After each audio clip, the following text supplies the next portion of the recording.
भारत ने जितना मारा है असल में उससे कम ही बताया है और उसकी वजह दो हैं। एक तो हमारा चरित्र ऐसा नहीं है कि हम इस तरह की बातों को बड़ा बढ़ चढ़ कर बताएं।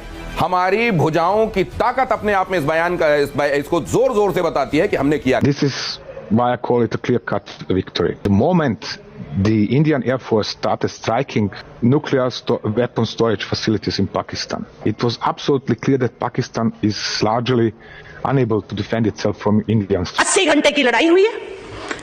उस 80 घंटे की लड़ाई में भारत के 95 अरब, एक रफ एस्टिमेट के मुताबिक 95 अरब डॉलर्स तय हो गए हैं। दुनिया के बड़े जबरदस्त एक्सपर्ट हैं मिडिल ईस्ट और साउथ एशियन एयर वॉर्स पे। वो कहते हैं कि एक साइड न्यूक्लियर बॉम्ब के स्टोरेज फैसिलिटीज पे हमला करता है और दूसरा न्यूक्लियर पावर, उसके पास इतनी कैपेसिटी नहीं है कि उस हमले का जवाब दे। अल्टीमेटली पाकिस्तान के ऊपर प्रेशर बढ़ता चला गया।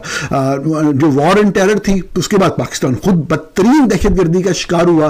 वही दहशतगर्द जो हमने पाले थे वो हमारे खिलाफ हो गए, उन्होंने हमारे ऊपर ही हमले शुरू कर दिए। उन्होंने अफवाज पाकिस्तान और ISI और दीगर दफाई अदारों के ऊपर ही हमले शुरू कर दिए। पाकिस्तान को जितने भी फाइटर जेट्स के हमारे हार्ड पॉइंट्स थे, जितने भी जेट्स थे और जितने भी हार्ड पॉइंट्स थे, मुझे लगता है इन्होंने जो करना था एक्सपेरिमेंट सारा का सारा पाकिस्तान पे कराया, सारा का सारा, कुछ कसर नहीं छोड़ी कि ये वाला नहीं चला तो ये वाला नहीं चला। इन्होंने फतेह 1 और 2 मिसाइल्स इसलिए चलाई क्योंकि इनको लग रहा था कि साहब कि यहाँ तो हमारे न्यूक्लियर वेपन्स के जो गढ़ हैं, जो हमारे जो इंस्टॉलेशंस जो है, मेन इंस्टॉलेशंस हैं, उनके ऊपर हमले हो रहे हैं, तो उन्होंने मिसाइल चलाई।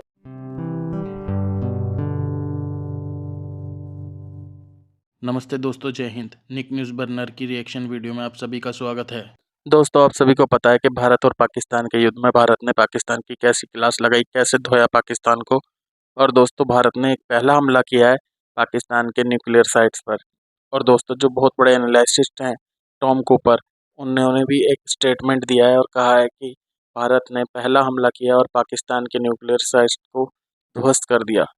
दोस्तों, वहीं दूसरी तरफ पाकिस्तान को बचाने के लिए अमेरिका और इजिप्ट ने अपने शिप भेज दिए हैं ताकि पाकिस्तान के लोगों को न्यूक्लियर साइट से बचाया जा सके, वहां से दूर ले जाया जा सके।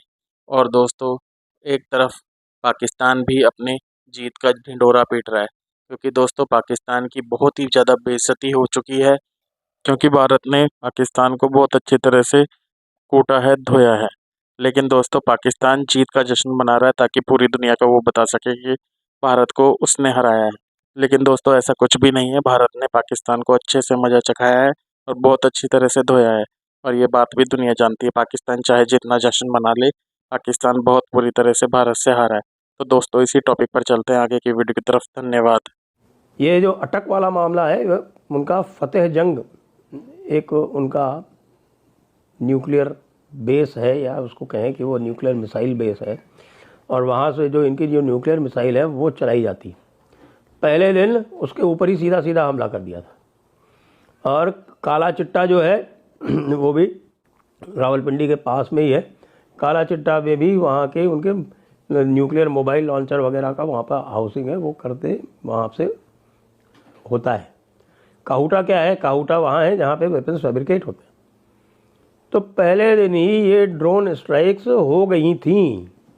उस ड्रोन स्ट्राइक्स के साथ साथ ये अलग बात है कि वो रेडार जो है, वो लाहौर और गुजरांवाला वाला जो रेडार साइट्स थी, वो रेडार ख़त्म कर दिए गए। तो उसके बाद फिर ये बिल्कुल आधे ब्लाइंड वैसे ही हो गए थे। और अगले दिन जब इन्होंने, यानी कि 9 और 10 की जो बीच की रात थी, 9 और 10 तारीख के बीच की रात में जब मिसाइल चलाई, मिसाइल क्यों चलाई? इन्होंने फतेह 1 और 2 मिसाइल्स इसलिए चलाई क्योंकि इनको लग रहा था कि साहब कि यहाँ तो हमारे न्यूक्लियर वेपन्स के जो गढ़ हैं, जो हमारे जो इंस्टॉलेशंस जो है, मेन इंस्टॉलेशंस हैं, उनके ऊपर हमले हो रहे हैं। तो उन्होंने मिसाइल चलाई और वो मिसाइल इंटरसेप्ट हो गई, वही वाली मिसाइल जो सिरसा के ऊपर इंटरसेप्ट हुई है। और वो हमारे MR साहब ने 2 प्रोजेक्टाइल मार के और उसको इंटरसेप्ट कर दिया। MR साहब की 2 प्रोजेक्टाइल से मार के नष्ट करने की क्षमता जो है वो 99% से 99% बताई जाती है।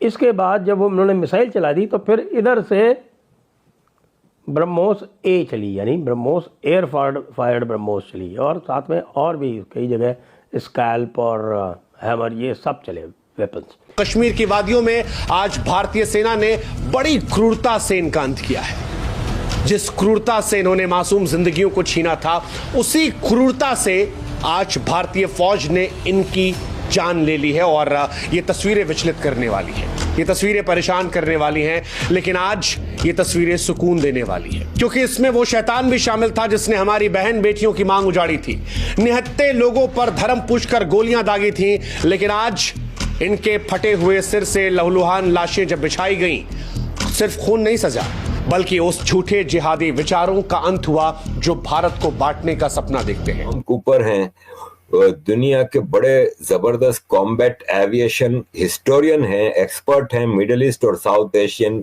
एयर वॉर्स पे। वो कहते हैं कि एक साइड न्यूक्लियर बॉम्ब के स्टोरेज फैसिलिटीज पे हमला करता है और दूसरा न्यूक्लियर पावर जिसके ऊपर हमला हुआ है उसके पास काबिलियत नहीं है, कि उसके पास इतनी कैपेसिटी नहीं है कि उस हमले का जवाब दे। तो फिर मेरी किताबों में क्लियर कट विक्ट्री किसकी है ये बताना ज्यादा मुश्किल नहीं। बाकी अजीज दोस्तों, टेररिज्म की जहां तक बात है तो ये कोई बहुत मतलब रॉकेट साइंस नहीं है। दुनिया को पता है कि टेररिस्ट कौन प्रोड्यूस करता है, कौन उनको प्रोटेक्ट करता है और कौन उनको ऑपरेट करवाता है। इमरान खान 2019 में ये फरमाते थे एक टीवी चैनल पे बैठ के कि 50 से ज्यादा टेररिस्ट ग्रुप पाकिस्तान में ऑपरेट करते हैं।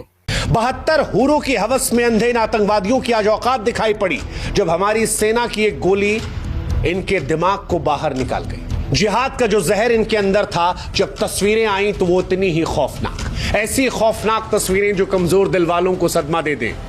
लेकिन ये तस्वीरें आज कठोर होने के बावजूद भी हर देशवासी को गर्व का क्षण दे रही हैं। ये बता रही हैं कि आतंक का अंत निश्चित है। इनके पराजित शरीर भारत की शक्ति का प्रतीक हैं, जो हर आतंकवादी के मन में इन तस्वीरों को दिखाकर भय पैदा करेंगे। वो पीछे भारतीय फौज जो भारत माता की जय, भारत माता की जय कह रही है, और उनके सामने खुले सिरों से रिश्ता हुआ खून, इनके टुकड़े टुकड़े जिस्म के, ये सिर्फ लाशें नहीं बल्कि भारत की ताकत का ऐलान है। ये उस आग का सबूत है जो हर जिहादी के सीने में अब जलेगी। और भारत माता की जय, भारत माता की जय, हर हर महादेव का जो ये ऐलान है, ये बताने वाला है कि ये वो भारत नहीं है जो चुपचाप अपने जवानों का सर कटा हुआ देखता था। ये नया भारत है जो आतंकवादियों के सर को खोल के रख देगा और उसके बाद वहां पर गर्व से भारत माता की जय का उद्घोष करेगा, ये बताते हुए कि जो तुम डिजर्व करते हो वो तुम्हें दिया जाए। दोस्तों, अगर आपको हमारी वीडियो पसंद आई है तो प्लीज़ लाइक ज़रूर करें और साथ में शेयर करना ना भूलें। और साथ ही दोस्तों, ऐसी ही लेटेस्ट वीडियो देखने के लिए हमारे चैनल को सब्सक्राइब करें, साथ ही बेल का आइकन जरूर दबाएं ताकि सबसे पहले आपको हमारी वीडियो की नोटिफिकेशन मिल सके। धन्यवाद।